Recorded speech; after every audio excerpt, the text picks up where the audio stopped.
నమస్కారం, ప్రతిధ్వనికి స్వాగతం. వరుసగా రెండు ప్రకటనలు రాష్ట్ర రాజకీయాల్లో హాట్ టాపిక్గా మారాయి. ఒకటి, మేము వస్తే పీపీపీ మెడికల్ కాలేజీలు కాంట్రాక్టుకు తీసుకునే వాళ్ళను జైళ్లకు పంపుతామన్న జగన్ ప్రకటన. రెండు, మేము మళ్లీ వస్తే రాష్ట్రాన్ని 30 ఏళ్లు ముందుకు తీసుకెళ్తామన్న సజ్జల రామకృష్ణారెడ్డి మాట. అయితే 5 ఏళ్లు సీఎం స్థానంలో ఉన్న వ్యక్తి అరెస్టులు, జైళ్లు అంటూ బహిరంగ బెదిరింపులకు దిగడం ద్వారా అసలేం సంకేతం ఇస్తున్నారు? ఒకవేళ మళ్ళీ వస్తే 30 ఏళ్లు ముందుకు తీసుకుని వెళ్తామంటున్న సజ్జల 2019 నుంచి 24 మధ్య వరకు రాష్ట్రాన్ని ఎంత ముందుకు తీసుకెళ్లారు? ఒకవైపు ముఖ్యమంత్రి, మంత్రులు దేశ విదేశాల్లో పట్టు వదలకుండా పెట్టుబడుల కోసం ప్రయాసపడుతుంటే, ఇక్కడ వైసీపీ ఈ బెదిరింపుల భాషతో పెట్టుబడిదారులు, పరిశ్రమలకు ఏం సందేశం ఇస్తోంది? ప్రజలు 151 నుంచి 11కి పరిమితం చేసిన బుద్ధి మార్చుకోకుండా ఎందుకు ఈ మాటలు? ఒకవేళ జైల్లో పెట్టాల్సి వస్తే ముందు ఎవరిని పంపాలి? ఇదే అంశంపై నేటి ప్రతిధ్వని. ఈరోజు చర్చలో పాల్గొంటున్న వారు బి శెట్టి బాబ్జీ గారు, లోక్సత్తా ఏపీ అధ్యక్షులు, ఉత్తరాంధ్ర అభివృద్ధి వేదిక కో కన్వీనర్ విజయనగరం నుంచి. రైట్. అట్లాగే ఏ రాజేష్ గారు, రాజకీయ విశ్లేషకులు, హైదరాబాద్ నుంచి. సురేష్ గారు, సీనియర్ జర్నలిస్ట్, విజయవాడ నుంచి. నమస్తే అండి ముగ్గురికి. నమస్కారం. రైట్. ముందుగా బాబ్జీ గారు, ఇటీవల పీపీపీ విధానంలో ప్రభుత్వ వైద్య కళాశాలపై తీవ్ర వ్యాఖ్యలు చేశారు జగన్. తామొస్తే వాటిని కాంట్రాక్టుకు తీసుకునే వాళ్ళను జైళ్లకు పంపుతామంటే అసలు ఏం సందేశం ఇస్తున్నట్లండి? గౌతమ్ గారు, ముందుగా మీకు, సురేష్ గారికి, రాజేష్ గారికి, ఈటీవీ ప్రేక్షకులకు నమస్కారం. నమస్తే. జగన్మోహన్ రెడ్డి గారు మాజీ ముఖ్యమంత్రి అని, ఓ బాధ్యత కలిగిన వ్యక్తి అని అంశాన్ని మర్చిపోయి ప్రజాస్వామ్య వ్యవస్థలో మాట్లాడకూడని అంశాలు మాట్లాడి తన పరువును తానే తీసుకుంటున్నటువంటి సందర్భం ఈ మెడికల్ కాలేజీలో ఉంది. ఎందుకంటే చంద్రబాబు నాయుడు గారు మెడికల్ కాలేజీలకి పీపీపీ ప్రకటన చేసిన తర్వాత ఒకవేళ ఆయనకి కానీ ఆయన పార్టీ సభ్యులకు కానీ ఆ విధానం నచ్చకపోతే ఆయన మాట్లాడాల్సింది శాసనసభలో వెళ్ళి నిలదీసి ముఖ్యమంత్రి గారి దగ్గర నుంచి వారికి కావాల్సినటువంటి సమాధానాన్ని రాబట్టుకోవాల్సిన అవసరం ఉంది. అది మానేసి తగుదనమ్మా అని చెప్పు శాసనసభకు వెళ్లకుండా ముఖ్యమంత్రి చంద్రబాబు నాయుడు గారికి కనీసం చెబుతున్న విషయాన్ని అర్థం చేసుకోకుండా బయటిని ఎవరి బాధ్యత తీసుకుంటే వాళ్ళని జైల్లో వేస్తాం, ఎవరు తీసుకోవడానికి వీల్లేదు, ఇది ప్రైవేటైజ్ అయిపోతుందని చెప్పి తప్పుడు ప్రచారాన్ని చేయడాన్ని కరెక్ట్ కాదు. ఇది ప్రజాస్వామ్య వ్యవస్థలో ఎవరు కూడా హర్షించరు. జగన్మోహన్ రెడ్డి గారు ఆ రకంగా ఎందుకు ప్రకటన చేశారంటే ఆయనకు పూర్తిగా ఇరిటేషన్ వచ్చింది. ఒకవేళ ఈ రకమైనటువంటి చంద్రబాబు నాయుడు గారు ఈ ప్రక్రియలో విజయవంతమైతే ఆటోమేటిక్గా రేపు ఏం చేయాలో అర్థం కాలేని పరిస్థితి. ఈరోజే చాలా సందర్భాల్లో మాలాంటి వాళ్ళం బయట చూస్తున్నాం. ఈరోజు 50-60 కిలోమీటర్ల దూరంలో ఆసుపత్రి ఉంటే చంద్రబాబు నాయుడు గారు మహిళలకు ఫ్రీ బస్సు పెట్టిన తర్వాత చాలామంది వృద్ధులు ఆసుపత్రికి వెళ్ళి చూపించుకొని తిరిగి బస్సుకు వస్తున్నారు. పూర్వం ఆటోకు కూడా డబ్బులు పెట్టలేని పరిస్థితిలో కుటుంబాల్లో ఉండేవి. ఈరోజు ఒక రకంగా అది కొద్ది మంచి జరుగుతూ ఉందన్నది మనం అర్థం చేసుకోవాలి. ఇది మానేసి రేపు మెడికల్ కాలేజీల చుట్టూ ఒక విష వలయాన్ని నింపడం కోసం చెప్పి జగన్మోహన్ రెడ్డి గారు ఇలా మాట్లాడుతున్నారు. ఇది కరెక్ట్ కాదు. బాధ్యతాయుతమైనటువంటి వ్యక్తిగా ఆయన వ్యవహరించాలి. అది కాకుండా ఒక రాజకీయ పార్టీకి ఆయన అధ్యక్షుడు, గతంలో ఆయన ముఖ్యమంత్రి చేసిన వ్యక్తి ఎట్లా మాట్లాడతారు?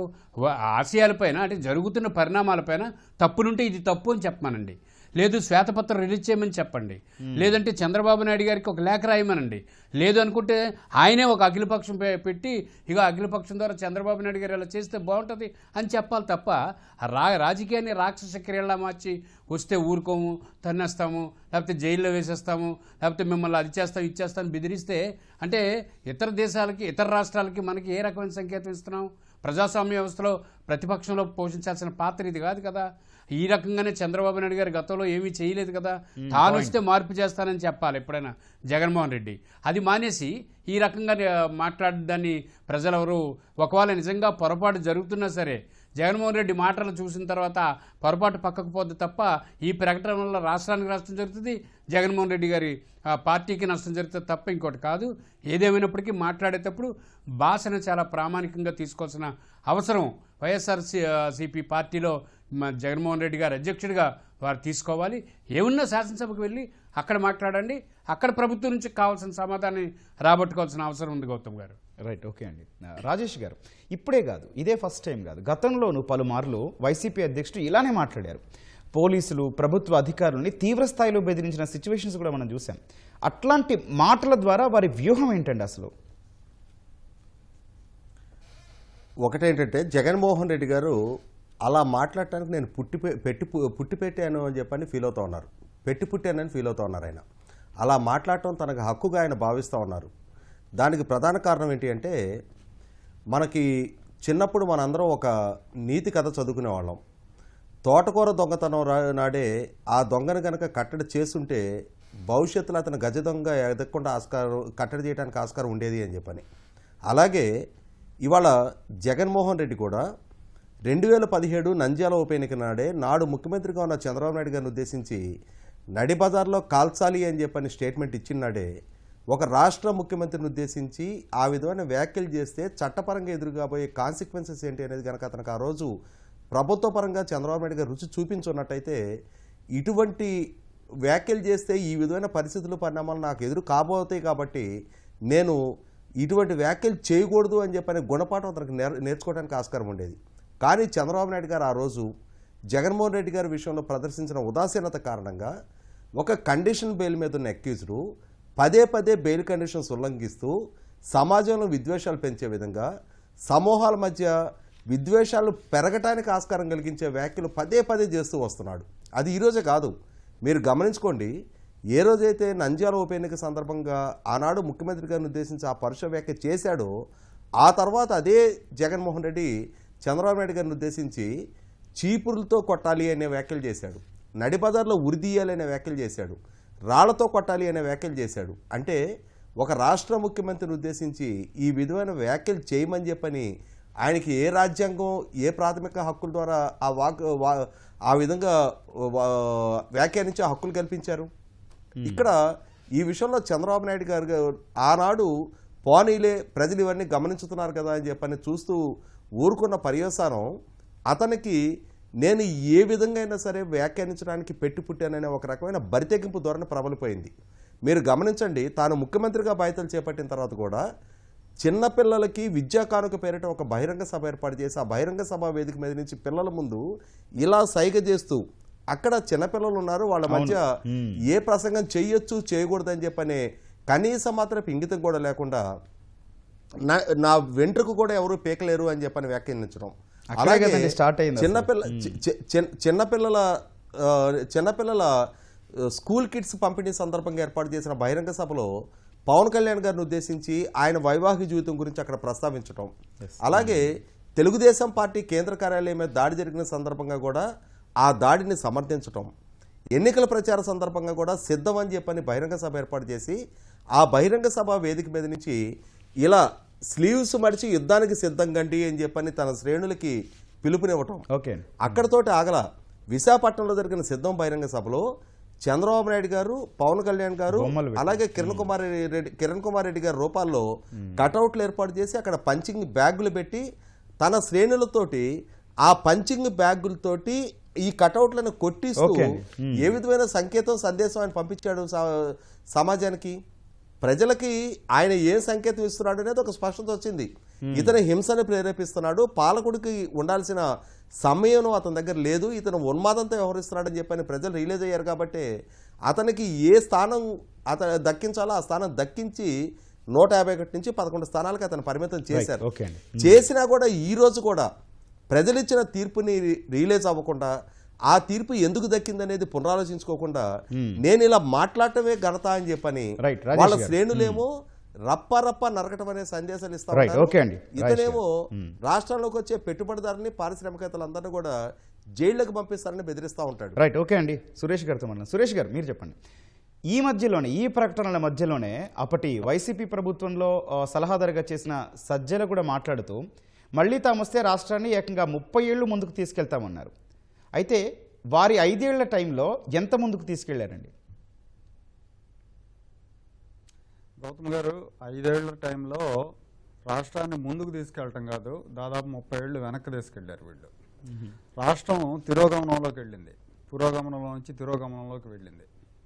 సరే, ఆయన చెప్తున్న 5 ఏళ్లలో మేము చాలా చేసాం, 30 ఏళ్ళు తీసుకొస్తామంటే 5 ఏళ్లలో వీళ్ళు చెప్పాలంటే చాలా చేశారు.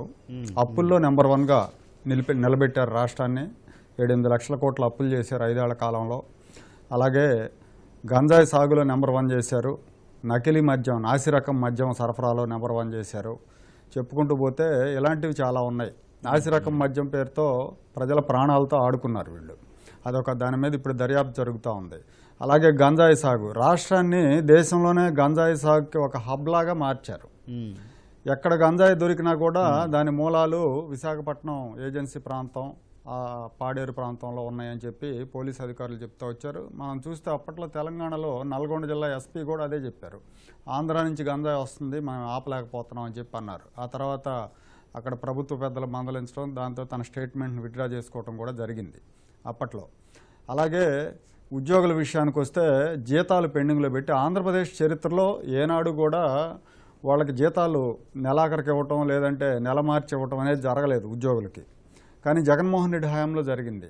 ఇవన్నీ కూడా వాళ్ళు సాధించిన ఘనతలు. టీచర్లను అయితే వాళ్ళని మద్యం షాపుల దగ్గర పెట్టారు. అంతకంటే ఘోరం ఇంకేముంటుందండి? పిల్లలకు విద్యాబుద్ధులు చెప్పాల్సిన టీచర్లని మద్యం షాపుల దగ్గర పెట్టారు. అలాగే పోలీసుని కిరాయి సైన్యంలాగా వాడారు. తనకి గిట్టని వాళ్ళు ఎవరుంటారో జగన్మోహన్ రెడ్డికి, లేదంటే రాజకీయ ప్రత్యర్థులు ఎవరుంటారో వాళ్ళ మీద తప్పుడు కేసులు పెట్టించడం, వాళ్ళని లిఫ్ట్ చేయటం, వాళ్ళని తీసుకెళ్లి ఇబ్బంది పెట్టడం మనం చూసాం. రఘురామకృష్ణరాజు గారిని సునీల్ కుమార్ ఆధ్వర్యంలో పోలీసులు, సిఐడి పోలీసులు ఎట్లా చిత్రహింసలు పాలు చేశారనేది, సంజయ్ సిఐడి చీఫ్గా ఉండి ఏ రకంగా ఇబ్బంది పెట్టారు, ఎంతమందిని ఇబ్బంది పెట్టారనేది చూసాం. చంద్రబాబు నాయుడు గారిని కూడా అరెస్ట్ చేశారు. ఇవన్నీ రాష్ట్రం సాధించిన ఘనతలు. దళితుల మీద దాడులు, డాక్టర్ సుధాకర్ మీద నడి రోడ్డు మీద పెడరెక్కలు విరిచికట్టి చొక్కా ఇప్పుదీసి ఆయన తీవ్రంగా అవమానించారు. దళితులు కోడికత్తి సీన 5 ఏళ్ళు జైల్లో ఉన్నాడు, వీళ్ళ కుట్రలకు బలయ్యాడు. MLC driver Anantababu driver Subrahmanyam హత్యకు గురైతే డెడ్ బాడీని ఇంటికి పార్సిల్ చేశారు. దళితుల మీద దాడుల్లో నెంబర్ 1. అలాగే పారిశ్రామికవేత్తలను తరిమేయటంలో కూడా ఇవాళ ఆంధ్రప్రదేశ్కే కాదు భారతదేశంలో ఎంతో మనం గర్వపడే సంస్థ అమర్ రాజా బ్యాటరీస్. అలాంటి అమర్ రాజా బ్యాటరీస్ ఆంధ్రప్రదేశ్లో విస్తరణ ఆపుకొని తెలంగాణకి వెళ్ళిపోయిందంటే కారణం వీళ్ళ వేధింపులే. పారిశ్రామికవేత్తలు వెళ్ళిపోయారండి. పారిశ్రామికవేత్తలు పెట్టుబడి పెట్టడానికి వచ్చిన వాళ్ళు ఆంధ్రప్రదేశ్ అంటే భయపడే పరిస్థితి తీసుకొచ్చారు. ఒక అరాచక రాష్ట్రం ఇది ఆంధ్రప్రదేశ్, అరాచక స్టేట్, అరాచక ప్రదేశ్ అని 5 ఏళ్లలో వీళ్ళు రుజువు చేశారు. ఓకే. విద్యుత్ ఒప్పందాలు, అంతకుముందు సౌర విద్యుత్ ఒప్పందాలు ఏవైతే ఉన్నాయో అవి రద్దు చేసుకున్నారు. అవి రద్దు చేసుకోవడం మూలంగా అంతర్జాతీయంగా కూడా దేశం ప్రతిష్ట పోయింది వీళ్ళ నిర్వాహకం మూలంగా. జర్మనీ, జపాన్ లాంటి దేశాలు కూడా దీన్ని ఇష్యూ చేసినాయి. దానికి పోనీ రద్దు చేసుకున్నాక అంతటితో వదిలిందంటే వదలలేదు. వాళ్ళ ఒప్పందానికి అనుగుణంగా డబ్బులు చెల్లించాల్సి వచ్చింది ప్రభుత్వం. ఇదంతా కూడా ప్రజల డబ్బు. ఆ భారం ఇప్పుడు ప్రజల మీద పడుతుంది కరెంటు బిల్లుల రూపేణా. సో ఇన్ని ఘనతలు సాధించాడు జగన్మోహన్ రెడ్డి 5 ఏళ్ల కాలంలో. 30 ఏళ్ళు కనుక అధికారంలో ఉంటే ఖచ్చితంగా నేనైతే ఒకటి చెప్తానండి, మధ్యయుగాల నాటి ఆటవిక పరిస్థితులు అయితే ఆంధ్రప్రదేశ్లో వస్తాయి.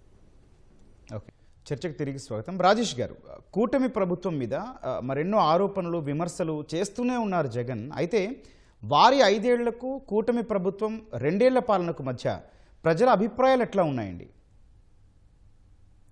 ఇప్పుడు ప్రజలు వాళ్ళ ఆకాంక్షల మేరకు 2019లో జగన్మోహన్ రెడ్డికి 150 స్థానాలతో అధికారం కల్పించిన రోజు అతను ప్రజలకి ఆ ఎన్నికలకు ముందు చేసిన వాగ్దానాల్లో వేటిని నెరవేర్చలేదు కాబట్టి ప్రజలు మళ్ళీ తిరిగి ఎన్డీఏ కూటమికి అధికారం కట్టబెట్టారు.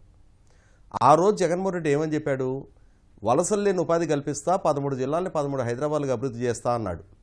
అమరావతిలోనే రాజధాని నిర్మాణం జరుగుతుంది, పోలవరం ప్రాజెక్టు సక్రమంగా సకాలంలో నిర్మాణం చేస్తా అన్నాడు.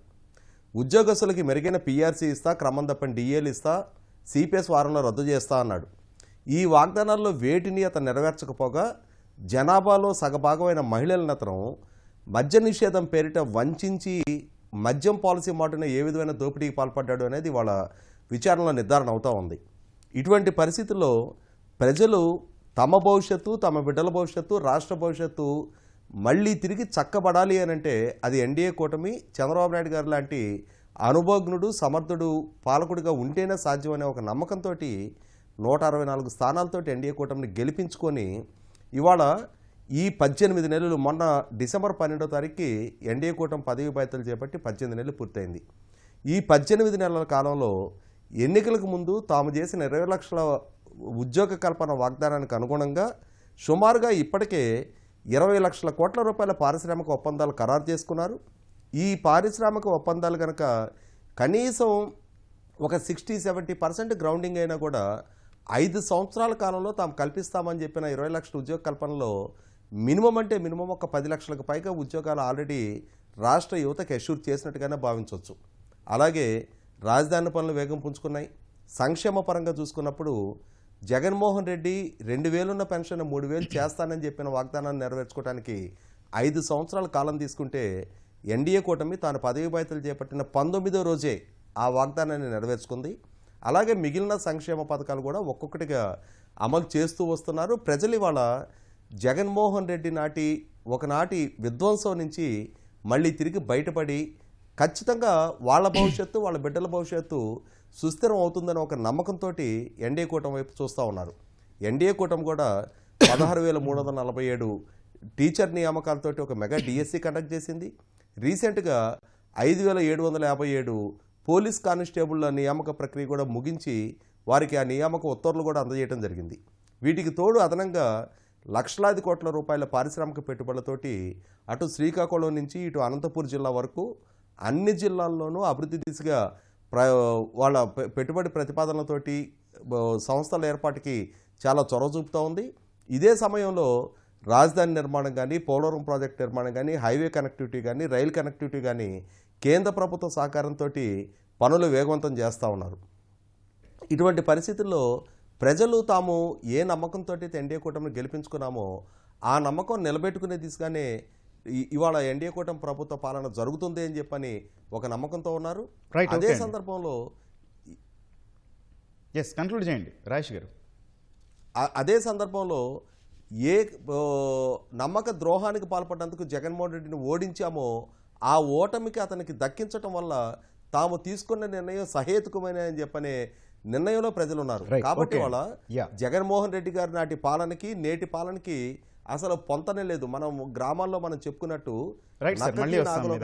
వ్యత్యాసం ఉందనేది ప్రజలు భావిస్తూ ఉన్నారు. బాబ్జీ గారు, ప్రభుత్వం చేస్తున్న పెట్టుబడుల ప్రయత్నాల్లో భారీగా లబ్ధి పొందుతున్న ప్రాంతాల్లో ఉత్తరాంధ్ర, విశాఖ ముందు వరుసలో ఉంటున్నాయి. అసలు ఆ వాతావరణాన్ని ఏం చేయాలనుకుంటున్నారండి జగన్? జగన్మోహన్ రెడ్డి గారు పూర్తి స్థాయిలో ఆయన అనుకున్న పనులు చేయలేదు సరికదా. ఉత్తరాంధ్ర అభివృద్ధి చేయడం కోసం చెప్పి రాజధాని డ్రామాను ఆడి ఉత్తరాంధ్ర ప్రజలని మభ్య పెడదామని ప్రయత్నం చేశారు. అది సాధ్యం కాలేదు. జగన్మోహన్ రెడ్డి 3 రాజధానులని విశాఖపట్నమే ఫైనాన్స్ క్యాపిటల్ అని చెప్పిన తర్వాత మొట్టమొదటి చేదు పరాభం ఏంటంటే ఎమ్మెల్సీ ఎన్నికల్లో ఆయన క్యాండిడేట్ ఓడిపోవటం. ఇక్కడ స్టార్ట్ అయింది ఆయన పతనం. ఇక ఉత్తరాంధ్రకు వచ్చేటప్పటికి, కూటమి ప్రభుత్వం వచ్చేటప్పటికి ఈరోజు అద్భుతమైనటువంటి కార్యక్రమాలు మా కళ్ళ ముందు కదలాడుతున్నాయి. భారతదేశం గర్వించదగ్గ international airport, Bhogapuram international airport తీసుకున్నా, రేపు గూగుల్ డేటా సెంటర్ తీసుకున్నా, అట్లాగే ఆర్సెల్మెటల్ కర్మాగారం అంటే స్టీల్ ప్లాంట్ వస్తున్నది దానికోసం తీసుకున్నా, రైల్వే జోన్ కోసం తీసుకున్నా, మరి ముఖ్యమంత్రి గారు చాలా మంచి పరిశ్రమలు తీసుకురావడం కోసం ముఖ్యంగా లోకేష్ గారు, ముఖ్యమంత్రి గారు, పవన్ కళ్యాణ్ గారు ఒక బాధ్యతగా ప్రపంచ దేశాల్లో చాలా గొప్ప అంశాలైనటువంటి ఐటీ పార్క్స్ అన్నీ ఇక్కడికి తీసుకురావడం కోసం చేస్తున్న ప్రయత్నాలు ఒక్కసారి ఉత్తరాంధ్ర అభివృద్ధి ఫలాల వైపు ఉన్నాయి. అంతేకాకుండా ఉత్తరాంధ్ర చర్చా వేదిక నుంచి గౌరవనీయులు కొంతాల రామకృష్ణ గారు అధ్యక్షులుగా, నేను కో-కన్వీనర్గా మేమంతా ఉత్తరాంధ్ర సుజల్ స్రవంతితో పాటుగా ఉత్తరాంధ్ర ప్రాజెక్టుల మీద అనేక పర్యటనలు చేసి ఒక డ్రాఫ్ట్ని చంద్రబాబు నాయుడు గారికి ఇవ్వడం జరిగింది. వారు నిన్న శాసనసభలో కూడా మళ్ళీ మాట్లాడారు. నిన్న తాళపాలెం వచ్చారు, అనకాపల్లి జిల్లా. తాళపాలెం వచ్చినప్పుడు ఏం చెప్పారు మళ్ళీ చంద్రబాబు నాయుడు గారు, ఉత్తరాంధ్రలో 2027-28 నాటికి ఉత్తరాంధ్రలో అన్ని ప్రాజెక్టులు పూర్తి చేస్తానని చెప్పారు. ఇంతకన్నా మాకేం కావాలి? ఉత్తరాంధ్రలో అనేక కార్యక్రమాలు ఉవ్వెత్తులు తిరుగుతూ ఉన్నాయి. మరి అంతేకాకుండా పెద్దలు అశోక్ గజపతిరాజు గారు అంటే జిఎంఆర్ వాళ్ళు కానీ, మాన్సాస్ వాళ్ళు కానీ ఒక ఇంటర్నేషనల్ ఎయిర్పోర్ట్ కేంద్రం విద్యా వ్యవస్థను ఒకదాన్ని పెడుతున్నారు, ఏడియో ఎడ్యుకేషన్ అని చెప్పి. ఎయిర్ ఎడ్యుకేషన్ దీది ప్రపంచ దేశాల్లో తలమానికంగా గొప్పది. 136 ఎకరాలు ఫ్రీగా అశోక్ గజపతిరాజు గారి కుటుంబం ఇచ్చింది. ఇదంతా భవిష్యత్తులో మంచి ఫ్రూట్స్ వస్తాయి. ఈ పనులేమీ జగన్మోహన్ రెడ్డి గారు చేయలేకపోయారు. చేయలేదు సరికదా, జగన్మోహన్ రెడ్డి గారి సమయంలో ఏటికొప్పాక, తాండవ, అనకాపల్లి, చోడవరం ఇలాగా భీమసింగి ఫ్యాక్టరీలో ఏటికొప్పాక, తాండవ షుగర్ ఫ్యాక్టరీలు మూతపడిపోయినాయి. అలాగే భీమసింగి మూతపడిపోయింది. ఒక 3 సహకార చక్కెర కర్మాగారాలు ఏటికొప్పాక, తాండవ, భీమసింగి మూతపడిపోయింది. గతంలో అనకాపల్లి మూతపడిపోయింది.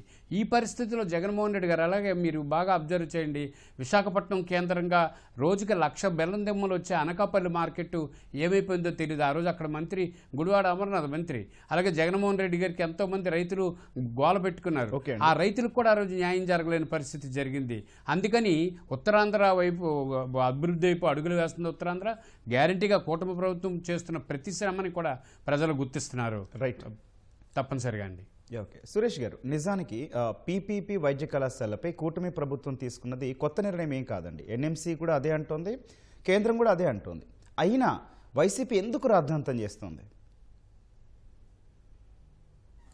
ఇదంతా కూడా ఓట్ల రాజకీయం అని చెప్పాలి. ఎందుకంటే ప్రజలను ఏదో ఒక రకంగా మభ్యపెట్టడం, ఏదో ఒక పెద్ద తప్పు జరిగిపోతూ ఉంది, మీకు అన్యాయం జరుగుతుందనే ఒక ట్రాన్స్లోకి ప్రజలను తీసుకెళ్లే ప్రయత్నం వైఎస్ఆర్ కాంగ్రెస్ పార్టీ చేస్తుందండి. మీరు గమనిస్తే ఈ వైసీపీ ఎంపీలు నిర్మలా సీతారామన్ గారిని కలిసి ఒక మెమరాండం ఇచ్చారు. ప్రైవేటైజ్ చేస్తున్నారు మెడికల్ కాలేజీలన్నీ కూడా అని.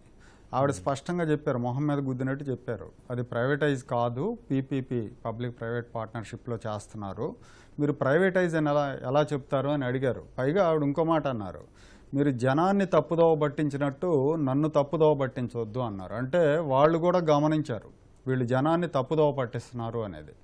పూర్తిగా ప్రైవేటైజ్ చేస్తున్నారు అనే ఒక అపోహని ప్రజల్లోకి తీసుకెళ్లే ప్రయత్నం చేస్తున్నారు. అసలు నిజం చెప్పాలంటే ఇది కేంద్రం ప్రమోట్ చేస్తున్న విధానం అండి. పబ్లిక్ ప్రైవేట్ పార్ట్నర్షిప్ అనేది కేంద్ర ప్రభుత్వమే దానికి రాబోయే రోజుల్లో ఈ విధానంలోకి వెళ్ళబోతుంది. ఇప్పటికే చాలా రాష్ట్రాలు మెడికల్ కాలేజీలు కర్ణాటక, తర్వాత ఉత్తరప్రదేశ్, ఢిల్లీ కూడా మొన్న ఇటీవల ప్రభుత్వ మెడికల్ కాలేజీలని పీపీపీ విధానంలో నిర్మించాలని నిర్ణయం తీసుకున్నాయి. అలాగే ఢిల్లీ అయితే ప్రభుత్వ ఆసుపత్రులు కూడా, ఎందుకంటే ఇవాళ మనం చూస్తున్నామండి ప్రభుత్వ ఆసుపత్రులు ఎంత ఘోరంగా ఉంటాయో, అక్కడ ఫెసిలిటీస్ ఎంత ఘోరంగా ఉంటాయో, అక్కడ శుభ్రత కానీ ఇవన్నీ కానీ ఎలా ఉంటాయి అనేది అందరికీ తెలుసు. కాస్త స్తోమత ఉన్నోళ్ళు ఎవరు కూడా ప్రభుత్వ ఆసుపత్రికి వెళ్ళడానికి ఇష్టపడరు. ఎందుకంటే అక్కడ మంచి వైద్యులు ఉండొచ్చు, కానీ మంచి సర్వీస్ ఉండదు, అలాగే మంచి ఎన్విరాన్మెంట్ ఉండదు. సో కొంత ప్రైవేట్ పరం చేస్తే అట్లీస్ట్ కొంత ఇంప్రూవ్ అవుతుందనే ఒక నమ్మకం అయితే అందరికీ ఉంది. అందులో భాగంగానే దీన్ని తీసుకొచ్చారు. అలాగే ప్రభుత్వం దగ్గర నిధుల కొరత ఉంటుంది కాబట్టి ప్రైవేట్ వాళ్ళకి ఇస్తే తొందరగా వీటి నిర్మాణాలు పూర్తి చేసి తొందరగా అందుబాటులోకి తీసుకురావచ్చు అనేది ప్రభుత్వ ఆలోచన. సురేష్ గారు, జగన్మోహన్ రెడ్డి వాళ్ళ ప్రైవేట్ పరం చేస్తున్నారని సురేష్ గారు వైసీపీ ఎంపీ కురుమూర్తి గారు అదే చెప్పబోతున్నా. అవును, ఆయన అనుకూలంగా సంతకం పెట్టారు. ఆయన ఆ పార్లమెంటరీ స్థాయి సంఘం ఇటీవల వాళ్ళ పార్టీలోనే ఇంత అనుకూలంగా ఉన్నారు, దీని ఫ్రూట్స్ ఏ విధంగా ఉంటాయో కూడా వాళ్ళు చెప్పబోతున్నారు కదా. కాదు వాళ్ళు ఆడే డ్రామాలు ఇలాగే ఉంటాయి. ఇప్పుడు ఆ గురుమూర్తి ఆ పార్లమెంటరీ స్థాయి సంఘంలో ఉన్నాడు. ఆ పార్లమెంటరీ స్థాయి సంఘం కేంద్రానికి సిఫారసు చేసింది, భవిష్యత్తులో నిర్మించే కాలేజీలన్నీ పీపీపీలో నిర్మించండి, ప్రభుత్వ ఆసుపత్రులు కాలేజీలన్నీ కూడాను అని. దాంట్లో ఈయన సంతకం అనుకూలంగా పెట్టాడు. ఈ పార్టీ ఏమో మళ్ళీ బయటకు వచ్చి జనంలో దీనికి వ్యతిరేకంగా పోరాటం చేస్తానని చెప్తా ఉంటుంది అనమాట. ఇక్కడే వీళ్ళ డబల్ ఇది ద్వంద్వ వైఖరి మనకి అర్థం చేసుకోవాలి, ప్రజలు అర్థం చేసుకోవాలి. వీళ్ళకి అంత ప్రేమ ఉన్నోళ్ళండి. ఎయిమ్స్ అనేది ఒక ప్రతిష్టాత్మకమైన సంస్థ.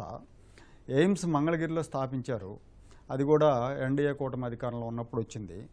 ఈయన వచ్చిన తర్వాత జగన్మోహన్ రెడ్డి నీళ్లు ఆపేశాడు. వాళ్ళు ట్యాంకర్లతో నీళ్లు తోలుకున్నారు 5 ఏళ్ళు. మళ్ళీ కూటమి ప్రభుత్వం వచ్చిన తర్వాతనే నీటి సరఫరాని పునరుద్ధరించారు. అంటే జగన్మోహన్ రెడ్డి చిత్తశుద్ధి అలా ఉంటుందన్నమాట. ప్రజల మీద అతని ప్రేమ అంతా కూడా దొంగ ప్రేమ. అతను అంటే ఏదో ఒక విధంగా ప్రజల్ని తప్పుదోవ పట్టించి తప్పుడు ప్రచారం చేసి కూటమి మీద వ్యతిరేకత తీసుకొచ్చే ప్రయత్నం ఇదంతా అని చెప్పాలి. రైట్, చర్చకు తిరిగి స్వాగతం. బాబ్జీ గారు, నిజానికి వైసీపీ ఈ భాష కావచ్చు, ఈ అరాచకాలు కావచ్చు, ఇవి వద్దనే ప్రజలు 151 నుంచి 11 సీట్లకు పరిమితం చేశారు. ఈ తర్వాత కూడా వారి మాటల తీరులో మార్పు లేకపోవడం ఏం సూచిస్తోంది? తప్పనిసరిగా గౌతమ్ గారు, అందుకే మనం జగన్మోహన్ రెడ్డి గారిని ప్రజాస్వామ్య వ్యవస్థలో ఏ రకంగా మలుచుకోవాలో, ఏ రకంగా గౌరవంగా గతంలో చంద్రబాబు నాయుడు గారు కానీ, రాజశేఖర రెడ్డి గారు కానీ, లేకపోతే ఒక రోసీ గారు కానీ, లేకపోతే ఎన్టీ రామారావు గారు కానీ, విజయభాస్కర్ రెడ్డి గారు కానీ, నేదురుమల్లి జనార్దన్ రెడ్డి గారు కానీ, ఇలాంటి పెద్దలంతా మన ప్రాంతం నుంచి వెళ్ళారు. ఎంత గౌరవమైనటువంటి ప్రాంతంలో పనిచేశారు, ఏ స్థాయిలో పనిచేశారో ఆయన తెలుసుకోవాల్సిన అవసరం ఉంది. 151 మెజార్టీ ఇచ్చినటువంటి జనం ఆ 1 ఉంచి మధ్యలో 5 తీసేశారు. ఎందుకు తీసేశారు? ఈ ప్రవర్తన బాగోక, ఒక్కొక్కటి ఒక్కొక్కలాగా మాట్లాడబట్టికి, అరాచకాల పట్ల ఆయన ఏమోని ఉక్కుపాదం పెట్టకపోబట్టికి, లేకపోతే ఆయన అనేక రకాలైనటువంటి తప్పులు ప్రభుత్వాలు చేయబట్టికి, ఇప్పుడు ఈ రోజుకైనా సరే అది తెలుసుకొని దాన్ని సరిదిద్దుకోవాల్సిన అవసరం ఉంది ఆయనకి. ఎందుకంటే గతంలో మీరు చూడండి, అంత అనుభవశాలి చంద్రబాబు నాయుడు గారు 2019 నుంచి 24 వరకు ప్రతిపక్షంలో ఉన్నా ఎక్కడ కూడా అసాంఘిక కార్యక్రమాలకి పిలిపివ్వడం కానీ, లేకపోతే ఏ రకమైనటువంటి తొందరపాటు పడడం కానీ, మాటలు తోలడం కానీ, మాట్లాడేటప్పుడు తను వ్యక్తం చేసిన భావాన్ని కానీ జగన్మోహన్ రెడ్డి గారు ఎందుకు పట్టించుకోరు? ఇందాక సోదరులు సురేష్ గారు లేకపోతే రాజేష్ గారు చెప్పారు, మనం గతంలో ఒక ప్రచార సభలో ఆయన ఏమైనా కాల్చేయాలని అన్నారని. అటువంటి మాటలు ఎన్ని అప్రస్తుతమైన మాటలు మాట్లాడగలిగాడు ఆయన. కానీ ఏ రోజు ఆ లాంగ్వేజ్ ఇక్కడి నుంచి రాలేదే. ఇప్పుడు ఈరోజు చంద్రబాబు నాయుడు గారు మాట్లాడగలరు, లోకేష్ గారు మాట్లాడగలరు, పవన్ కళ్యాణ్ మాట్లాడగలరు. కానీ ఈ రోజుకి కూడా పవన్ కళ్యాణ్ ఈ రోజు కూడా సమావేశం పెట్టి, నేను ఇప్పుడు మనం ఈ లైవ్కి వచ్చే ముందే చూశాను, నేను కిందది మనం కూటమిలో ఉన్నాం, అధికారం అందకపోవచ్చు కానీ నలుగురితో కలిసి పనిచేయాలి, ఎవరైతే నలుగురు కలిసి పనిచేస్తారో వాళ్ళే నాయకులు అవుతారు అని చెప్పి ఇలా చెప్పడం, ఇలాగ సమాజాన్ని ప్రోత్సహించడం, కొత్త నాయకత్వం తీసుకురావాల్సిన బాధ్యత జగన్మోహన్ రెడ్డి గారికి ఉంది. కానీ అది మర్చిపోయి ఎలా పడితే అలా మాట్లాడడం కరెక్ట్ కాదు. అందుకని ప్రజలు 151లో ఆ 5 తీసి 11కి మిగిల్చారు. ఇంకా కానీ దీన్ని సరిదిద్దుకోకపోతే ఇంకా ఆయన చాలా ఇబ్బంది పడే పరిస్థితి ఉంది. ఇది సరిదిద్దుకోవాలి. ప్రజాస్వామ్య వ్యవస్థను చాలా గర్వంగా ఉండేటట్టు మలుచుకోవాలి. అధ్యక్షులు ఎలా ఉంటారో, కిందని నాయకులు ఎలా ఉంటారో, నాయకులు ఎలా ఉంటారో, కార్యకర్తలు ఎలా ఉంటారు, అప్పుడు ప్రజాస్వామ్య వ్యవస్థకి ఒక విలువ ఉంటుంది. గౌతమ్ గారు. రైట్, ఓకే అండి. రాజేష్ గారు, విధానపరమైన నిర్ణయాల్లో లోపాలు, తప్పిదాలపై నిజంగా ఎవరినైనా జైళ్ళకు పంపాల్సి వస్తే ముందుగా ఎవరిని పంపాలండి? ఇప్పుడు ఈ పీపీపీ ఇష్యూలోనే జగన్మోహన్ రెడ్డి గారు పదే పదే ప్రభుత్వం ప్రైవేటైజ్ చేస్తుంది, అంటే సగం సీట్లని మేనేజ్మెంట్ అండ్ ఎన్ఆర్ఐ కోటాకు అప్పచెప్పడం ద్వారా పేదలకు దూరం చేస్తున్నారు, వైద్యాన్ని పేదలకు దూరం చేస్తున్నారు అని చెప్పని విమర్శలు చేస్తున్నారు కదా. ఒక్కసారి 2023 జూలై 19వ తారీఖు జగన్మోహన్ రెడ్డి గారి ప్రభుత్వం, ఇవాళంటే ఎన్డీఏ కూటమి ప్రైవేట్ అండ్ పబ్లిక్ పార్ట్నర్షిప్లో కాలేజీల నిర్మాణం చేయాలి అని చెప్పని సంకల్పించారు. వాళ్ళకు విధానపరమైన నిర్ణయం తీసుకున్నారు కాబట్టి వాళ్ళు అందులో మేనేజ్మెంట్ అండ్ ఎన్ఆర్ఐ కోటా సీట్లు ప్రతిపాదించారంటే దాన్ని అర్థం చేసుకుందాం. కానీ జగన్మోహన్ రెడ్డి గారు ప్రభుత్వ ఆధ్వర్యంలో కాలేజీ నిర్మాణం చేస్తున్నానని చెప్పని చెబుతూ మరి 2023 జూలై 19వ తారీఖు రోజున జీవో నెంబర్ 107 పేరిట ఒక జీవో తీసుకొచ్చారు. అంటే ప్రభుత్వ కళాశాలల్లో మేనేజ్మెంట్ అండ్ ఎన్ఆర్ఐ కోటా సీట్లు ప్రతిపాదించిన పాలకుడిగా జగన్మోహన్ రెడ్డి గారిని ఆయన్నే జైలుకి పంపాలి. ఎందుకంటే నేను గుంటూరులో పుట్టి పెరిగా, మా కళ్ళ ముందు దశాబ్దాల తరబడి చాలా ప్రతిష్టాత్మక గుంటూరు ప్రభుత్వ మెడికల్ కళాశాల ఉంది. మరి ఆ కాలేజీలో కన్వీనర్ కోటాలో 250 సీట్లు ఉంటే 250 సీట్లు కన్వీనర్ కోటాలోనే సీట్లు అందుబాటులో ఉన్నాయి. అక్కడ మేనేజ్మెంట్ అండ్ ఎన్ఆర్ఐ కోటా లేదు. కానీ జగన్మోహన్ రెడ్డి గారు మాత్రం కొత్తగా ప్రభుత్వ కళాశాలల్లో ఎన్ఆర్ఐ అండ్ మేనేజ్మెంట్ కోటా ప్రతిపాదించిన నేపథ్యం చూస్తే దాన్ని ఏమనాలి? ఇవాళ ఆ రోజు ప్రభుత్వం ద్వారా నిర్మాణం చేసే కాలేజీల్లో ఆ విధమైన నిర్ణయం అమలు పరిచే ప్రయత్నం చేసినందుకు, ఆ ఫండ్స్ రైజ్ చేసి దాని ద్వారా బ్యాంకుల లోన్లు చెల్లించాలి అని చెప్పని ఆలోచన చేసినందుకు మొట్టమొదటగా ఆ రోజు జైలుకి పంపాల్సి వస్తే జగన్మోహన్ రెడ్డిని పంపించాల్సిన అవసరం ఉంటుంది. అయితే ఇక్కడ గమనించుకోవాల్సింది ఏంటంటే అంటే జగన్మోహన్ రెడ్డి విధానపరంగా తీసుకున్న నిర్ణయాల్లో లోపాలు చాలా ఉన్నాయి గౌతమ్ గారు. కొన్ని ప్రస్తావిస్తాను నేను. అతను ముఖ్యమంత్రిగా పదవి బాధ్యతలు చేపట్టగానే కోట్ల రూపాయలు పెట్టి నిర్మాణం చేసిన ప్రజావేదిక కూల్చివేత అనే నిర్ణయం అతనే తీసుకున్నాడు స్వయంగా. అది మనందరం లైవ్లో చూసాం. కోట్ల రూపాయల ప్రజాధనానికి నష్టం కలిగించే నిర్ణయం తీసుకున్నందుకు అతన్ని జైలుకి పంపాలి. అలాగే కేంద్ర ప్రభుత్వం 1కి 10 సార్లు హెచ్చరిస్తున్నా కూడా వినిపించుకోకుండా పవర్ పర్చేసింగ్ అగ్రిమెంట్లో రద్దు అనే నిర్ణయం తీసుకున్న పర్యవసానం 9,000 కోట్ల రూపాయలు ఒక్క యూనిట్ కరెంటు వాళ్ళ దగ్గర నుంచి తీసుకోకుండా ప్రజాధనం వాళ్ళకి చెల్లించాల్సి వచ్చింది. దానికి అతన్ని జైలుకి పంపించాలి.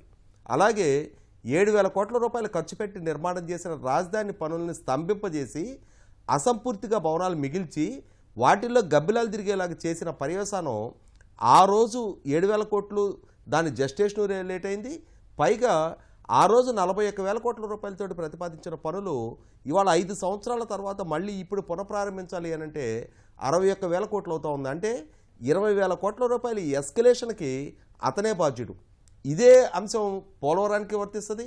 అది అన్నిటికన్నా ముఖ్యంగా సుప్రీంకోర్టు తీర్పు ప్రభుత్వ భవనాలకి రాజకీయ పార్టీల రంగులు వేయకూడదు అని ఉన్నా కూడా దాన్ని అతిక్రమించి అతని పార్టీ రంగులు దశాబ్దాల తరబడి నిర్మాణం చేస్తున్న ప్రభుత్వ భవనాలకి, వాటర్ ట్యాంకులకి, సేవరేజ్ ట్యాంకులకు కూడా వాళ్ళ పార్టీ రంగులు వేయటానికి, మళ్ళీ తర్వాత సుప్రీంకోర్టు తీర్పు మేరకు ఆ రంగులు తీసి వేరే రంగులు వేయటానికి అతను పెట్టిన 2,600 కోట్ల రూపాయల ఖర్చుకి అతన్ని జైలు పాలు చేయాలి.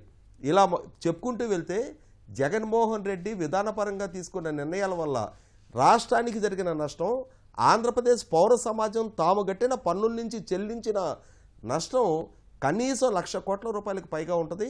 అంటే వాటికి రాజేష్ గారు, జవాబుదారీ వహించి తీరాల్సిన బాధ్యత జగన్మోహన్ రెడ్డిదే. ఇవన్నీ జగన్మోహన్ రెడ్డి గారు ఆత్మ పరిశీలన చేసుకునే అవకాశం లేదా? లేకపోతే అంత భారీ సంఖ్యలో సలహాదారులు చుట్టూ ఎప్పుడు ఉంటూనే ఉంటారు, ఎవరు చెప్పే పరిస్థితి లేదా అండి? ఏం అర్థం చేసుకోవాలి?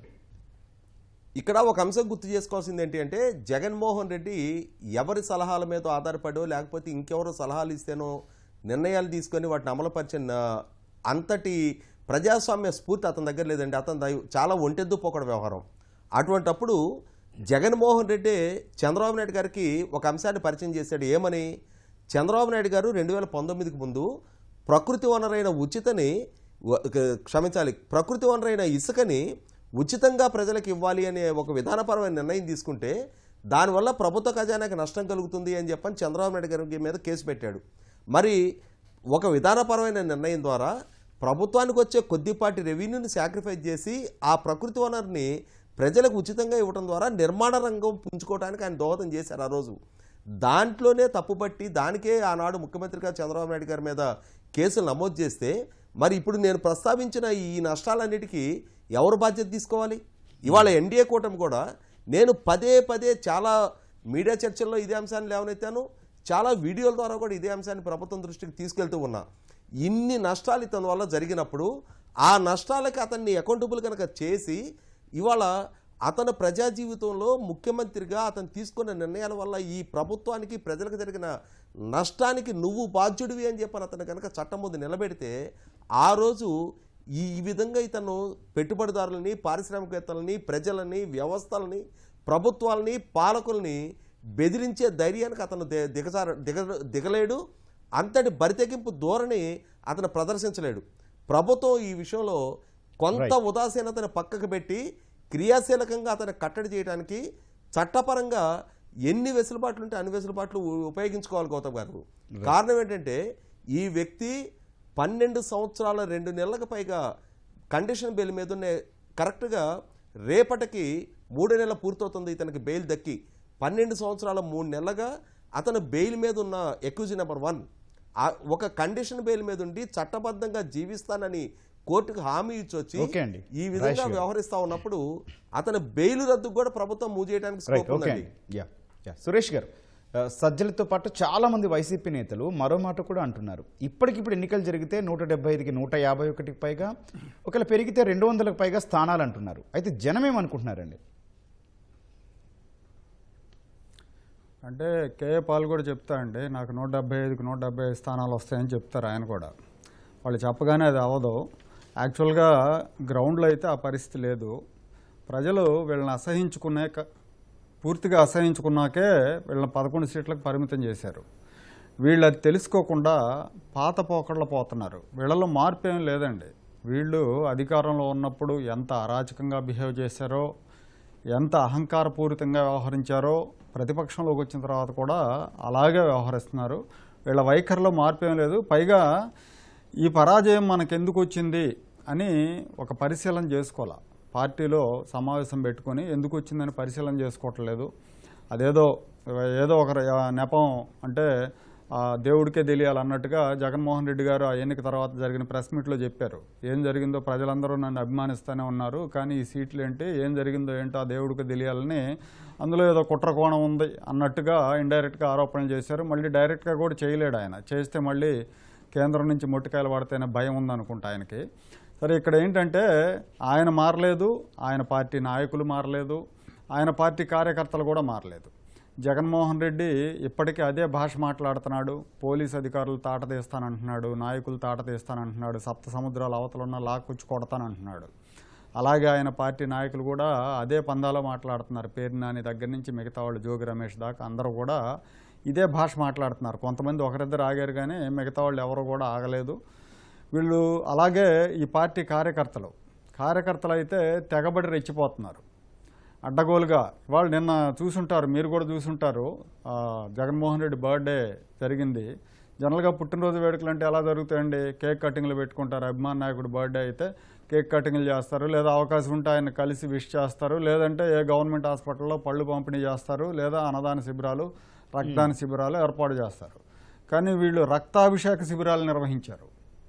వీళ్ళు నడి రోడ్ల మీద కూడళ్లలో పొట్టేళ్ల తలలు నరికేశారు. చూస్తానికి కూడా చాలా జుగ్గుప్సాకరంగా ఉంటాయి. మీరు ఆ విజువల్స్ చూడలేం. మనం లాగి మెడను పట్టుకొని ఒకడు వికటాటహాసాలు చేస్తూ పూనకం వచ్చిన వాళ్ళలాగా వేట కొడవలతో ఒక్క దెబ్బకే నరికేసి ఆ వచ్చే నెత్తురుని దోశళ్లతో పట్టుకొని మనం సినిమాలో చూస్తాం చూడండి, భీముడు అతని దుశ్శాసనను చంపిన తర్వాత రక్తం తీసినట్టు దోశళ్లతో తీసుకొని వెళ్ళి జగన్మోహన్ రెడ్డి కటౌట్ల మీద రక్తాభిషేకం చేశారు. ఈ దృశ్యాలు చూసిన వాళ్ళు ఎవరైనా మళ్ళీ ఆ పార్టీకి ఓటేస్తారండి? రేపు పొద్దున వీడు అధికారంలో లేనప్పుడే, ప్రతిపక్షంలో ఉన్నప్పుడే ఇంత అరాచకం చేస్తున్నాడు, వీడు అధికారంలోకి వస్తే రేపు పొద్దున మన పరిస్థితి ఏంటనే భయం రాదా? ప్రశాంతంగా బతుకుదాం, ఒక మంచి సమాజంలో బతుకుదాం అని ఆలోచించే వాళ్ళు ఎవరో కూడా వైఎస్ఆర్ కాంగ్రెస్ పార్టీకి ఓట్లు వేయరండి. ఇప్పుడు ఇదే పని ఒక జనసేన కార్యకర్త లేదంటే ఒక తెలుగుదేశం పార్టీ కార్యకర్త చేస్తే ఖచ్చితంగా పవన్ కళ్యాణ్ కానీ నారా చంద్రబాబు నాయుడు గారు కానీ ఇద్దరు కూడా వాళ్ళని మందలిస్తారు, ఇలాంటి పనులు మంచివి కాదని చెప్తారు. అంటే గతంలో సురేష్ గారు, గతంలో ఏ నాయకుడైనా కావచ్చు, లేకపోతే ఆ పార్టీకి సంబంధించిన నాయకుడు కావచ్చు, ఎవరైనా ముఖ్యమంత్రి స్థాయిలో పనిచేయచ్చు, లేకపోతే నాయకుడు కావచ్చు, ఇలా బెదిరింపు భాష మాట్లాడడం కాబట్టి బెదిరింపు రాజకీయాలకు కానీ ఈ స్థాయిలో ఉందండి? గతంలో ఎప్పుడు లేదండి. జగన్మోహన్ రెడ్డి ఆంధ్రప్రదేశ్లో ఒక కొత్త సంస్కృతికి శ్రీకారం చుట్టాయండి. గతంలో కూడా విమర్శించుకునేవాళ్ళు, కేసీఆర్ కూడా విమర్శించేవాడు, బూత్ భాషలు మాట్లాడేవాడు, కాకపోతే ఆ నాయకుల వరకే మాట్లాడేవాడు. కానీ ఇళ్లల్లో మహిళలను కూడా కించపరిచి వాళ్ళని కూడా దుర్భాషలాడే సంస్కృతికి తెరదీసింది జగన్మోహన్ రెడ్డి. అలా దుర్భాషలాడిన వాళ్ళని పదవులు ఇచ్చి గౌరవించాడు, పదవులు ఇచ్చి ప్రమోట్ చేశారు. అలాగే గతంలో ఎప్పుడు కూడా ఈ దేశంలోనే ఒక ప్రతిపక్ష నేత ఇంటి మీద దాడికి వెళ్ళిన ఘటనలు లేవు, ఒక పార్టీ కేంద్ర కార్యాలయం మీద దాడి చేసిన ఘటనలు లేవండి. ఇవన్నీ కూడా జగన్మోహన్ రెడ్డి హయాంలో జరిగినాయి. మీరు చూడండి, జోగి రమేష్ చంద్రబాబు ఇంటి మీదకి వెళ్ళిన తర్వాత అతనికి మంత్రి పదవి ఇచ్చి గౌరవించాడు. లేకపోతే డెరగేటరీ కామెంట్స్ చేసిన అంబటి రాంబాబు, లేదంటే ఆ రెడ్ హ్యాండెడ్గా దొరికిన అంబటి రాంబాబుకి మంత్రి పదవి ఇచ్చాడు. అంటే అతనిలో ఉన్న ఒక వికృతమైన భావజాలం, వికృతమైన మనస్తత్వానికి ఇది నిదర్శనం అనుకోవాలి. నిజంగా అండి, ఇలాంటి రాజకీయ నాయకుడు, ఇలాంటి వ్యక్తి ఆంధ్రప్రదేశ్కి ముఖ్యమంత్రిగా చేయటం ఆంధ్రప్రదేశ్ చేసుకున్న దౌర్భాగ్యం. ఈ పార్టీ అంటే ఇలాంటి పోకళ్ళే పోవాలి. ఇలాంటి పోకళ్ళు పోతేనే భవిష్యత్తులో 20-30 ఏళ్ళు కాదు, ఇంకో 60 ఏళ్ల పాటు ఇతను బతుకుంటే ఇతను సీఎం కాలేడు. రైట్ అండి, చర్చకు తిరిగి స్వాగతం. బాబ్జీ గారు, ఒక నిందితుడు కోర్టు వాయిదాకు హాజరయ్యేటప్పుడు ఒళ్ళు దగ్గర పెట్టుకొని న్యాయ వ్యవస్థ పట్ల వినమ్రతతో చేతులు కట్టుకొని నిలబడతారు. కానీ వందల మంది అద్దె జనాలను తీసుకొచ్చి రప్ప రప్ప అంటూ ప్లకార్డులు ప్రదర్శిస్తూ హైదరాబాద్లో హల్చల్ చేయటాన్ని ఎట్లా అర్థం చేసుకోవాలండి? అదే తప్పుడు విధానాలు అవలంబించే ఏ వ్యక్తి అయినా సరే ప్రజాస్వామ్య వ్యవస్థలోకి వస్తే, రాజకీయాల్లోకి వస్తే జరిగే పరిణామాలకి care of address Jaganmohan Reddy అండి. హుందా రాజకీయాలను మనం చూసాం దగ్గరుండి. ఇప్పుడు మా జయప్రకాష్ నారాయణ గారు లాంటి గొప్ప వ్యక్తులు రాజకీయాల్లో సంస్కరించాలని ఎందుకు వచ్చారు, ఎందుకు లోక్సత్తాని ఏర్పాటు చేశారు, ఎందుకు యువతని మంచి మార్గంలో పంపించాలని, అటువంటి వాళ్ళకి అవకాశం దొరకుంటే ఇట్లాంటి వాళ్ళకి దొరికితే జరిగే పరిణామాలు ఇవి. జగన్మోహన్ రెడ్డి గారు ఎవరు ఎక్కడ ఎలాగ ఉండాలో అన్నా ఆయన విధానం వేరు, ఆయన తీరు వేరు, ఆయన నినాదం వేరు. ఆయన కుటుంబ సభ్యులతో జరుగుతున్నటువంటి తీరు చూసుకున్నా, పార్టీలో చూసుకున్నా, లేకపోతే ఎప్పుడైనా ఆయన ముఖ్యమంత్రిగా ఉన్నప్పుడు ఎంత సీనియర్ అయినా సరే ఆయన పక్కన కూర్చునే పరిస్థితి లేదు కదా, ఎంత సీనియర్లైనా వేదిక మీద ఉండే పరిస్థితి లేదు కదా. ఇదంతా ఏంటి? ఇది ప్రజాస్వామ్య వ్యవస్థలో ఎప్పుడైనా మనం అలాంటి ప్రజాస్వామ్య వ్యవస్థ చూసాం? ఎన్టీ రామారావు గారి టైం చూసామా? లేకపోతే ఇప్పుడు కేసీఆర్ దగ్గర చూసామా మనం? ఇప్పుడు చంద్రబాబు నాయుడు గారి దగ్గర చూసాం మనం? పోనీ గతంలో ఎవరైనా ముఖ్యమంత్రులు చూసారు? ఎందుకు ఒక్క జగన్మోహన్ రెడ్డి ఒక్కడే మీదన ఉంటాడు, ఆయన ఒక్కడే మాట్లాడతాడు, ఆయన హెలికాప్టర్లు వచ్చిన కిందన పరదాలు కడతారు, ఆయన వస్తుంటే మొక్కలు కొట్టేస్తారు, ఆయన వెళ్తుంటే ఇలా చేస్తారు. ఇదంతా ఏంటిది? ఇది రకమైనటువంటి అహంకారపూరితమైన రాజకీయాలు. ఎందుకు వస్తాయి ఇవి? ఆ మేనరిజం తేడాగా ఉన్నవాళ్ళు ప్రజాస్వామ్య వ్యవస్థని ప్రజాస్వామ్య వ్యవస్థగా కాకుండా కేవలం ఏదో దాంట్లో ఆకాశం నుంచి దిగొచ్చినటువంటి గొప్ప వ్యక్తిలాగా కీర్తించడానికి ఒక మంది మార్బలం, తాను తిరుగుతున్నటువంటి వేషధోరణ, లేకపోతే భాష. మీరు సిద్ధం సభల దగ్గర నుంచి ఎలా ప్రారంభమయ్యో చూశారు కదా. సిద్ధం సభలో డయాస్ నుంచి 1 కిలోమీటర్న్నర ముందు ఆయన నడవడం కోసం, ఈలోపు కొన్ని బొమ్మలు, ఆర్తనాదాలు, బెలూన్లు, హడావిళ్ళు ఎప్పుడైనా మనం చూసామా? ఈ పోకట్లన్నీ కూడా ఎవరు చేస్తారు? ప్రజాస్వామ్య వ్యవస్థని, లేకపోతే రాజకీయాలకు విలువ ఇచ్చేవాళ్ళు, నాయకత్వాన్ని పెంచేవాళ్ళు, లేకపోతే నిబద్ధత కావాలనుకునే వాళ్ళు, అవినీతికి దూరంగా రాజకీయాలు ఉండాలనుకునేవాళ్ళు, సామాన్య ప్రజలు ఎదగాలనుకునేవాళ్ళు చేసే ప్రక్రియ వేరుగా ఉంటుంది. అలా కాకుండా తన సంపాదన, తాను ముఖ్యమంత్రి, తన మాట, నేను చెప్పిందే వేదం, నేను వస్తుంటే రోడ్డు మీద ఎవరు ఉండకూడదు, పరదాలు కట్టాలి, పైనుంచి వెళ్తున్న చెట్లు కొట్టేయాలి, లేకపోతే కింద ప్రజలు తిరగకూడదు, ఈ రకమైనటువంటి పరిస్థితులు మనం పాశ్చాత్య దేశాల్లో చూస్తాం. మనం ఇప్పుడు ప్రజాస్వామ్య దేశంలో చూడం. మన మహాత్మా గాంధీ దగ్గర నుంచి తీసుకున్న, ఒక జవహర్లాల్ నెహ్రూ దగ్గర నుంచి తీసుకున్న, బాబాసాహెబ్ అంబేద్కర్ దగ్గర నుంచి తీసుకున్న, ఎక్కడైనా సామాన్యులంతా రాజకీయాల్లోకి వచ్చారు. నిన్న మనం కూటమి నుంచి మరి ఈరోజు అటల్జీ అని వాజ్పేయి, మోడీ ఈ కార్యక్రమంలో విగ్రహాలు పెడుతున్నారు అని అంటే ఎందుకు పెడుతున్నారు? మరి ఈరోజు మేము కూడా అడిగాం, రాష్ట్రాలంతా పివి నరసింహారావు పెట్టండి. సామాన్యులు రాజకీయాల్లోకి వచ్చి అనేక రకాల సంస్కరణలు తీసుకొచ్చారు. అటువంటి గొప్ప వ్యక్తులు మనం స్మరించుకోవాలని చెప్తున్నాం. లేదంటే ఇటువంటి వ్యక్తులు తీసుకొచ్చి రాజకీయానికి కొత్త తీరు తీసుకొస్తారు. బాగా డబ్బు సంపాదించిన వాళ్ళని, అవినీతి అక్రమాలు చేసిన వాళ్ళని, కోట్ల రూపాయలు దోచుకున్న వాళ్ళని నాయకులు చేస్తే జగన్మోహన్ రెడ్డి గారు లాంటి వ్యక్తులే ప్రజాస్వామ్య వ్యవస్థలోకి వస్తారు. ఇది ప్రమాదం. అందుకని చంద్రబాబు నాయుడు గారికి కాదు, కూటమి ప్రభుత్వానికి చాలా కష్టతరమైనటువంటి సమస్య అవుతుంది. ఎందుకు? పోలీసు వ్యవస్థలో చాలా మంచి వాళ్ళు ఉన్నారు, కానీ పోలీసు వ్యవస్థ గాడి తప్పింది. కానీ బాబ్జీ గారు, వ్యవస్థలు ఇట్లా స్పందించాల్సిన అవసరం కనిపిస్తుంది. ఎందుకంటే ఇట్లాంటి భాష కావచ్చు, లేకపోతే వ్యవహార శైలి కావచ్చు, అంతా కూడా గ్యారంటీగా దీని నుంచి పక్కకు తీసుకురావాలి. అందుకని ప్రజలు పెద్ద ముక్తకంఠంతో కూటమికి అంత మెజార్టీ ఎందుకు ఇవ్వగలిగారు? ఎంత ఆవేదన చెందారు? ఆ పరిపాలన ఇష్టం లేదని చెప్పి, ప్రజాస్వామ్య వ్యవస్థలో అటువంటి వాళ్ళు సరిపోరని చెప్పి ఎంఎల్ని ఓడించగలిగారంటే, సామాన్యుల్ని వెంటనే గెలిపించగలిగారంటే, నేను ఉత్తరాంధ్ర వాసిని, మా పార్లమెంట్ సభ్యుడు కలిసేటప్పలాడు సామాన్యమైన కార్యకర్త పార్లమెంట్ సభ్యుడిగా ఎంపిక కాగలిగాడు కదా. ఒక గొప్ప మహిళలు ఉదారంగా గెలవగలిగారు కదా. కారణం ఏంటి? ప్రజలు ఆలోచించారు. ఒక్క ఛాన్స్ అని అన్నాడు జగన్మోహన్ రెడ్డి, నమ్మారు. ఒక్క ఛాన్స్ పోని చంద్రబాబు నాయుడు రాజకీయాల్లో ఎక్కువ సంవత్సరాలు ఉన్నారు, జగన్కి ఒక అవకాశం ఇస్తే బాగుంటుందేమో, కుర్రాడు కదా, చేస్తానన్నాడు కదా అని అనుకున్నారు. కానీ జగన్కి అధికారం ఇచ్చాక జరిగే పరిణామాలను అంచనా వేసిన తర్వాత మొత్తం కూటమి ప్రభుత్వానికి ప్రజలు ఒకవైపు ఉండడానికి కారణం అదే. రైట్, ఓకే అండి. రాజేష్ గారు, ఋషికొండ ప్యాలెస్ ఖర్చు గురించి అబద్ధాలు చెప్పడం, యోగాంధ్ర కార్యక్రమం అసలు ఖర్చు 62 కోట్లయితే 330 కోట్లను చెప్పడం ద్వారా జగన్ ప్రజలను మరోసారి మోసం చేయాలని చూస్తున్నారా, లేక సమాచార లోపం వల్ల అలా జరిగిందనుకోవాలా? 100% జగన్మోహన్ రెడ్డి పూర్తి స్పృహతో, పూర్తి అవగాహనతోటే ఆ అంకెలు చెప్పాడండి. అతనేదో సమాచార లోపంతో చెప్పిన అంకెలు కాదు. ఎందుకంటే 2019 ఎన్నికలకు ముందు ఏ స్ట్రాటజీ అయితే అతను ప్రయోగించి ప్రజలకి తప్పుడు సమాచారం ఇస్తూ, తప్పుడు ప్రచారం చేస్తూ, అది ఎన్నికలలో ఓట్ల రూపంలో లబ్ధి కలగటానికి తనకి మార్గం సుగమం చేసుకున్నాడో, అదే స్ట్రాటజీ ఇవాళ కూడా అమలుపరుస్తూ ఉన్నాడు. అతనికి యోగాంధ్ర కార్యక్రమానికి ఒరిజినల్గా ఎంత ఖర్చు అయిందో అవగాహన ఉంది. అలాగే రిషికొండ ప్యాలెస్కి తన ప్రభుత్వ హయాంలో ఎంత నిధులు వెచ్చించింది అవగాహన ఉంది.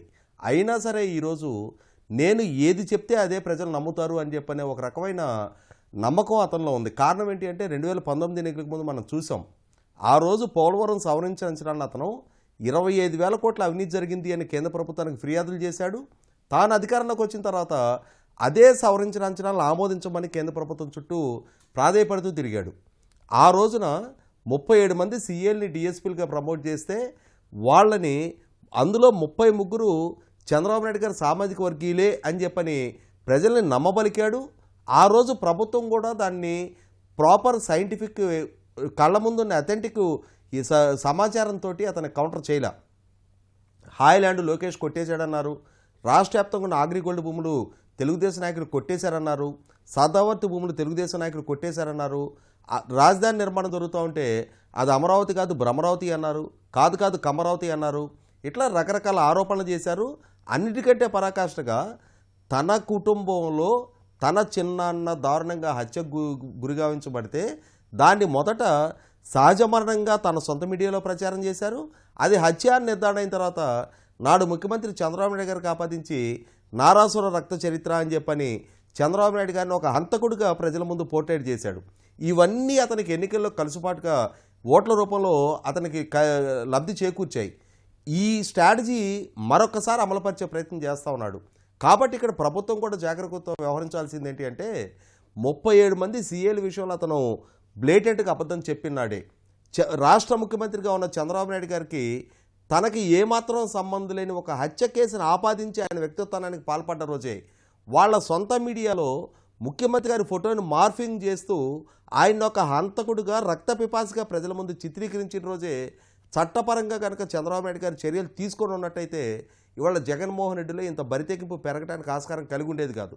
ఆ రోజు చంద్రబాబు నాయుడు గారు ప్రదర్శించిన ఉదాసీనత కారణంగా నేను ఏం చేసినా చెల్లుబాటు అవుతుందనే ఒక రకమైన బరితెగింపు ధోరణి అతనిలో పెరిగిపోయింది. కనీసం ఇప్పటికైనా సరే ప్రజలకి తప్పుడు సమాచారాన్ని ఇస్తున్నందుకు, ప్రజలకు తప్పుదో పట్టించే ప్రచారాలు అతని సొంత మీడియా ద్వారా చేస్తున్నందుకు అతని మీద చట్టపరంగా కనుక చర్యలు తీసుకోకపోతే మరొకసారి రాష్ట్రం ఇతను ముప్పున పట్టడానికి ఆస్కారం ఉంటుంది. దాని విషయంలో చంద్రబాబు నాయుడు గారైనా ప్రభుత్వం అయినా ఖచ్చితంగా చట్టపరంగా ప్రొసీడ్ అవ్వాల్సిన నెస్టీ ఉంది. గౌతమ్ గారు రైట్, ఓకే అండి. సురేష్ గారు, స్క్రిప్ట్ లేకపోతే మాట్లాడలేకపోవడము, అసెంబ్లీ సెషన్లకు హాజరు కాకపోవడం, ప్రెస్ మీట్లలో కూడా మనం చూస్తే ఎదురు ప్రశ్నలు అనేవే లేకుండా కేవలం ఎంపిక చేసుకున్న జర్నలిస్టులను పిలిచి గంటల తరబడి మాట్లాడడం, ఇటువంటివి జగన్ నాయకత్వాన్ని ఏ విధంగా చూపిస్తున్నాయండి? అతనికి ఆత్మవిశ్వాసం లేదు అనేది స్పష్టంగా అర్థమవుతుందండి. ఎందుకంటే ప్రెస్ని అటెండ్ చేయటం అనేది ఏ నాయకుడైనా చేయాలి. ప్రెస్ మీట్కి ఆంక్షలు విధించటం, ఎంపిక చేసిన మీడియా ప్రతినిధులనే పిలవటం, వాళ్ళకి ప్రశ్నలు అడిగే అవకాశం లేకుండా చేయటం, ఇవన్నీ కూడా ఆయనలో ఉన్న అభద్రతా భావానికి, సబ్జెక్ట్ పరంగా పట్టు లేకపోవటానికి అది నిదర్శనం. ఆయన ఏంటంటే స్క్రిప్ట్లు పెట్టుకొని చెప్తూ ఉంటాడు. స్క్రిప్ట్ పెట్టుకొని చెప్పినా కూడా కొన్నిసార్లు ఆయన తప్పులు చెప్పి అభాస్పాలు కావటం, సోషల్ మీడియాలో ట్రోలింగ్ గురి కావటాన్ని మనం చూస్తూ ఉన్నాం. అలాగే అసెంబ్లీకి హాజరు కాకపోవటం అనేది అది ఆయన ఆయన సబ్జెక్ట్ పరంగా కాదు, ఆయన అహంభావం లేదంటే ఆయన ఈగోయిజానికి నిదర్శనం అని చెప్పుకోవాలి. ఎందుకంటే ఆయన అధికారంలో ఉన్నప్పుడు అడ్డగోలుగా రెచ్చిపోయాడు. ఆ భయం కూడా ఉంది మనిషికి లోపల. సో ఆయన మందబలంతో చంద్రబాబు నాయుడు గారి మీద ఇష్టం వచ్చినట్టు కామెంట్స్ చేయించారు. ఒకటేంటంటే తన మీద ఇదే రకమైన దాడి చేస్తారేమో, తనకు 11 మందే ఉన్నారు సభ్యులు, దారుణమైన పరాజయం వచ్చింది కాబట్టి ఆ కారణంతో ఆయన అసెంబ్లీకి అటెండ్ కావట్లేదు. కాకపోతే దానికి ఒక సాకు ఆయన చెప్తా ఉన్నారు, నాకు ప్రతిపక్ష హోదా ఇవ్వండి, ప్రతిపక్ష హోదా ఇస్తేనే, ప్రతిపక్ష నేత హోదా ఇస్తేనే నేను అసెంబ్లీకి వస్తానని చెప్తా ఉన్నాడు. అయితే అది సాధ్యం కాని విషయం. సాధ్యం కాదు కాబట్టే ఆ డిమాండ్ చేసి ఆ డిమాండ్ నెరవేర్చలేదు కాబట్టి నేను అసెంబ్లీకి రాను అంటున్నాడు. నిజంగా ప్రజా సమస్యలని ప్రస్తావించాలనే చిత్తశుద్ధి ఈ నాయకుడికుంటే, ఈ ప్రతిపక్ష నాయకుడికుంటే ఖచ్చితంగా అసెంబ్లీకి హాజరవ్వాలి, ప్రజా సమస్యలను రైజ్ చేయాలి, ప్రభుత్వాన్ని ఇబ్బంది పెట్టే ప్రయత్నం చేయాలి. కానీ ఆయన ఆ ప్రయత్నం చేయకుండా అసెంబ్లీ సమావేశాలు జరిగేటప్పుడు బయట ప్రెస్ మీట్ పెట్టి, ఆ ప్రెస్ మీట్కి కూడా అందరినీ పిలవడు, పిలిస్తే ఇబ్బందికరమైన ప్రశ్నలు ఏమైనా ఎదురవుతాయేమోనని తనకు కావాల్సిన వాళ్ళని పిలుచుకొని తనకు కావాల్సింది చెప్పేసి వెళ్ళిపోతా ఉన్నారు.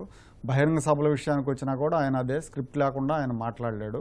అంటే ఒకటి సబ్జెక్ట్ లేకపోవటం, రెండోది ఏంటంటే అంత కమ్యూనికేటర్ కూడా కాదు అతను.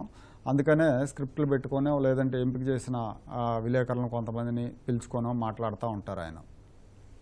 అంటే సురేష్ గారు ఒకటి చెప్పండి, ఇట్లాంటి రాజకీయాలు కావచ్చు, లేకపోతే జిగుప్స కల్పించే భాష కావచ్చు, రాష్ట్ర ఓటర్ కావచ్చు, రాష్ట్ర ప్రజలు కావచ్చు, ఎట్లా చూడాల్సిన అవసరం కనిపిస్తుంది? దీని నుండి ఏం అర్థం చేసుకోవాలి? అంటే యాక్చువల్గా అండి, ఇతను 2019లో గెలవడానికి ముందు ఏంటంటే ఇతను ఒకసారి చూద్దాం, నాకు ఒక ఛాన్స్ ఇవ్వండి అని చెప్పి మొదలుపెట్టాడు. ఇతని గురించి పూర్తిగా జనానికి తెలియకుండా ఒకసారి అవకాశం ఇచ్చారు. అవకాశం ఇచ్చిన తర్వాత ఈయన అరాచక పాలన 5 ఏళ్ళు చూశారు. ఇతని డెప్త్ ఏంటనేది చూశారు. అలాగే ఇతని ప్రతీకార రాజకీయాలు కూడా చూశారు. సో కాబట్టి ప్రజలు ఇప్పుడు ఆయన ఏం చెప్పినా కానీ ప్రజలు నమ్మే పరిస్థితి అయితే లేదు. గతంలో అయితే ఇందాక రాజేష్ గారు అన్నారు చూడండి, 2019 ఫార్ములానే ఇప్పుడు కూడా అమలు చేస్తున్నారని. కరెక్ట్గా వాళ్ళు అదే స్కూల్లో వెళ్తున్నారు. వాళ్ళ మార్పు ఏం లేదండి. 2019కి ముందు పింక్ డైమండ్ గురించి మాట్లాడారు. వెంకటేశ్వర స్వామి పింక్ డైమండ్ చంద్రబాబు నాయుడు కొట్టేశారు. రమణ దీక్షితులతో దేశం అంతా తిప్పి ప్రెస్ మీట్లు పెట్టించారు. అసలు హిందూ మతంతో సంబంధం లేని బోరగడ్డ అనిలో ఎవరో ఉన్నారు, అతను కూడా మాట్లాడాడు దీని గురించి. Right sir, okay. సో ఇవాళ ఏమైంది, అసలు పింక్ డైమండే లేదు, చర్చే లేదు. రైట్, ఓకే అండి. రైట్, ధన్యవాదాలండి బి శెట్టి బాబ్జీ గారు, రాజేష్ గారు, సురేష్ గారు చర్చలో పాల్గొన్నందుకు ధన్యవాదాలు సార్. సో ఇట్లాగా రాష్ట్రంపై, రాష్ట్ర ప్రజల భవిష్యత్తుపై బాధ్యతగా వ్యవహరించాలి, బాధ్యతగా మాట్లాడాల్సిన మాజీ సీఎం జగన్ బాధ్యత మరిచి ప్రవర్తిస్తున్నారు. ఒకవేళ అభివృద్ధి గురించే చర్చ వస్తే, అభివృద్ధి గురించే మాట్లాడాల్సి వస్తే 2019 నుంచి ఆ తర్వాత 5 ఏళ్ళు ఏం చేశారనే దాని మీద కదా మాట్లాడాలి. అట్లాగే 2023 ఎన్నికల రెఫరెండం కూడా, అంటే ప్రజలు ఇచ్చిన తీర్పు కూడా చాలా స్పష్టంగా ఉంది కదా. సో ఇవన్నీ కనిపిస్తున్నాయి. కానీ ఇటువంటి జుగుప్స రాజకీయాలు, ఇట్లాంటి భాష మరిచి, విచక్షణ మరిచి మాట్లాడుతున్న మాటలతోటి ఆయా నాయకుల మానసిక స్థితిపై కూడా సందేహాలు వస్తున్నాయి అంటున్నారు రాష్ట్ర ప్రజలు. ఇది నేటి ప్రతిధ్వని. నమస్కారం.